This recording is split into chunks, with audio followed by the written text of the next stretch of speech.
sharp and acidic. Not many of us want to suffer the sudden salivary sensation that propels our palate into panic when we taste one. What's that you say?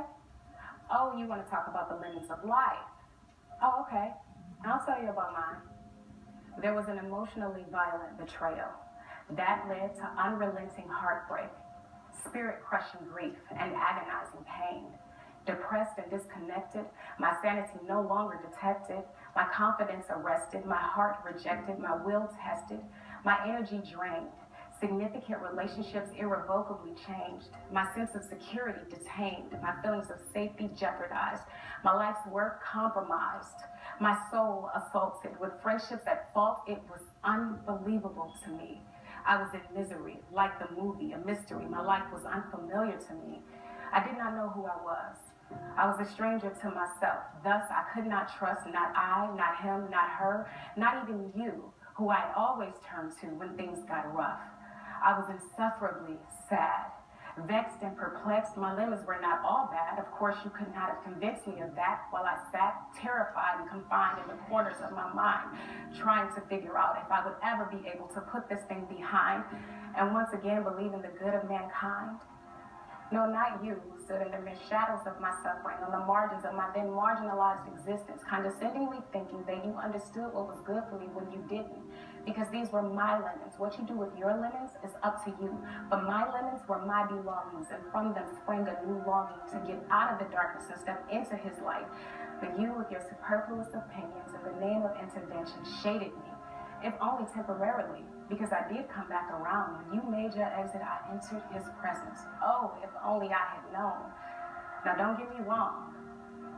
The real pain was just beginning, as life as I knew it was excruciatingly ending. Dreams decimated to ashes. No pictures, no videos, no captions of our reactions. The most beautiful day of my life reduced to acid because Becky with the good hair was there, standing by my side, the nerve, and yours. And at the altar, no less. So I settled there, took up residence there in the dark night of the soul, where I exchanged my desires for becoming whole.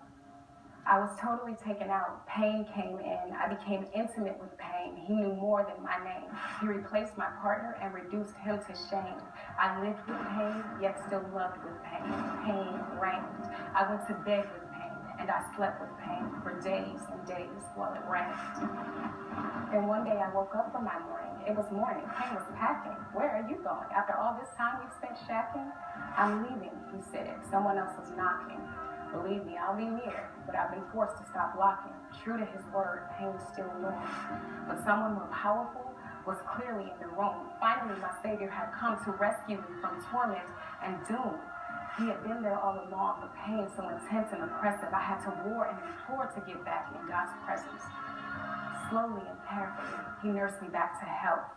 With no one else to understand me, he had me all to himself. We conversed and communed, work rested, then resumed. He mended and pieced, restored and released. He enlightened and reminded me of who I was to be and the tragedy that would occur if I allowed those limits to define me, rather than a simple bleep on the radar of my history. I continued to recover and we reconciled, but my God said, that's not enough. I'm going to make your pain worthwhile. I went to the doctor and found out I was with child, not one, but two. And though I thought I never would again, I smiled. I promised if they had been girls, I would have named them Joy and Grace instead of Jackson Jace, because they gave my life new meaning, a new reason for being, a new way of seeing.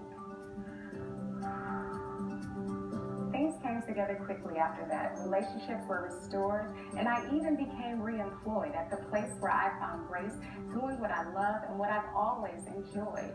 A new book, a new home from the ground, celebrations would abound, more laughter, more peace, and each year we increase. I'm better, I'm stronger, grieving no longer, not perfect, but I came through and I conquered. Thank you for the inspiration, Clarence Spring. The moral of the story is this: life will give you lemons. They are there to help you grow.